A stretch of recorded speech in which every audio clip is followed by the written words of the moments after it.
Welcome back, readers. Our story today is America Gives Thanks by Bob McKinnon, illustrated by Thai My Phuong. America Gives Thanks. I stare out the school bus window. Autumn leaves flicker by. I'm excited for my field trip, but my friends are making me wonder if our visit to Washington, D.C. might not be so fun after all. I don't get why we have to learn about history while other grades get to go to a ropes course. I bet we're going to spend all day looking at statues and paintings. My dad says all they do in Washington is fight.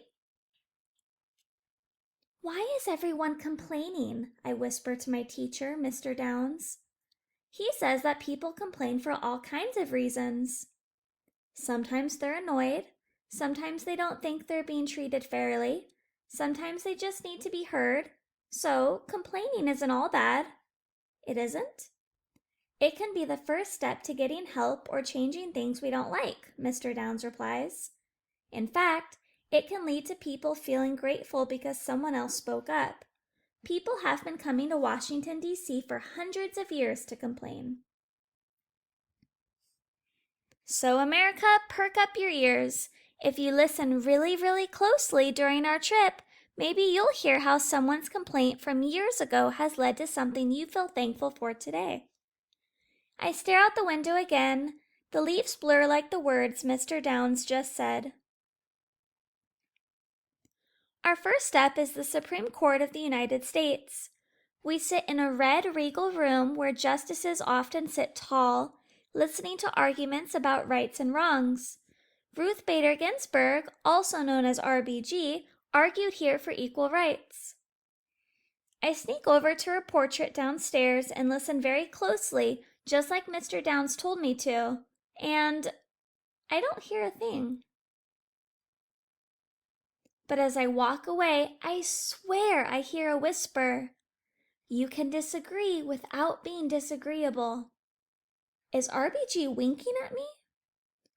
Mr. Downs says that Ruth Bader Ginsburg had to calmly show the men on the Supreme Court how everyone deserved rights by using examples of how a man's rights were denied.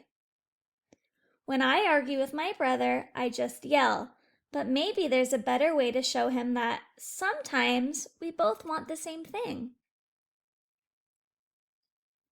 Our second stop is the National Mall.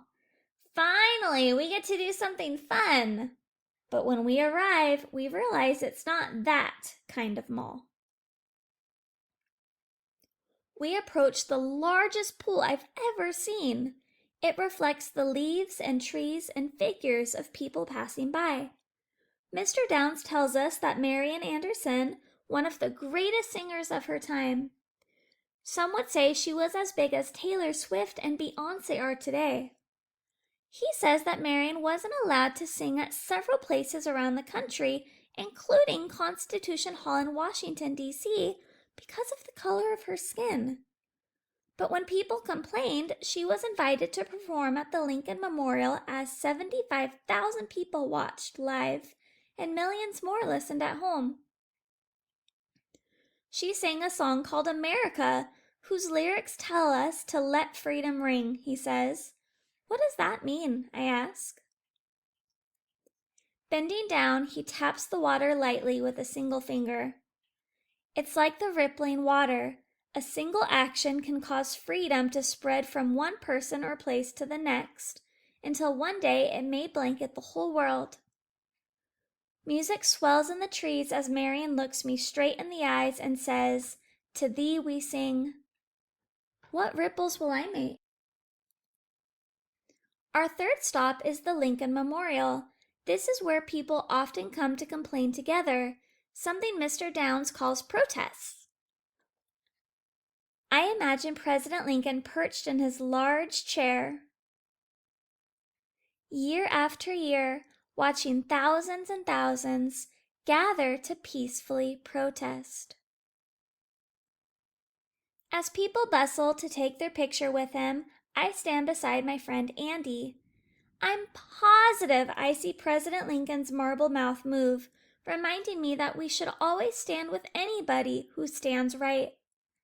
I think of how Andy stood up for me when I first moved here. I playfully nudged her shoulder.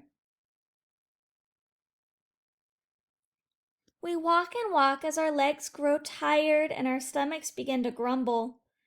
When we stop to eat, I notice my classmate Carlin quietly sighing that her dad forgot to pack her lunch.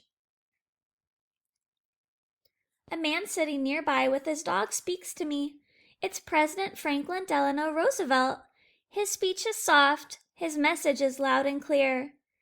The test of progress is whether we provide enough for those who have too little. I take out my lunch and offer some to Carlin. Sometimes it's important to complain if you really need help. I hope I pass this progress test.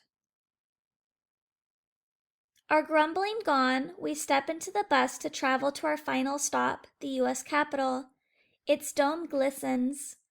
Our voices rise, joining the chorus of others echoing in the spacious hall. For over 200 years, members of Congress have complained and argued here, says Mr. Downs. They all want to make America a better place, but don't always agree on the best way.